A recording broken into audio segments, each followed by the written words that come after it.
Yaşlıktan yaktın beni, kahar kadavın bilen. Yavuz hem adalatı, ehti bulmadık dünya. Kalma zeminli arman, yüzüne kara çeksem, hiç kes bilen, hiç açan, hemden bulmadık.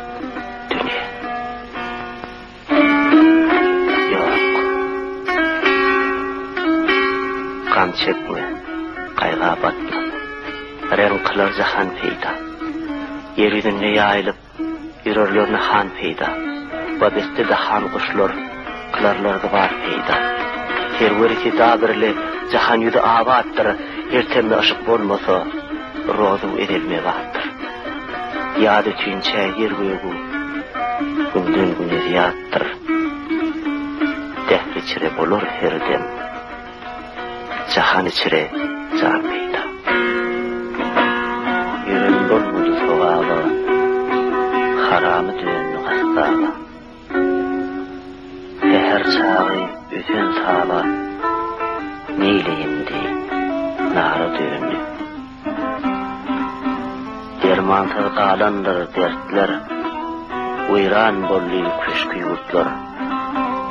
Ataçkan bilim dertler, kınlarını içeri döndü.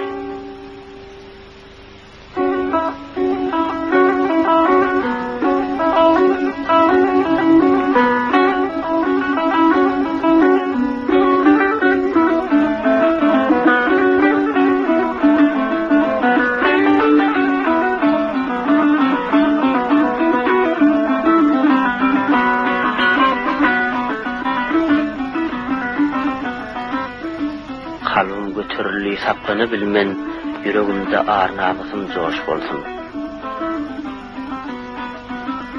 Çağalan, şahat gününü bodayanlan, mertleri kara yeri noş bolsun.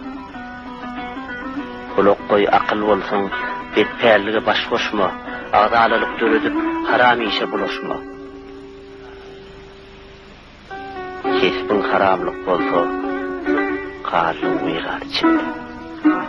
Ne yer kalır, ne yurtlar, ne Türk kalır, ne Kürtler, ne kuş kalır, ne kurtlar, hem milletler kalmazlar.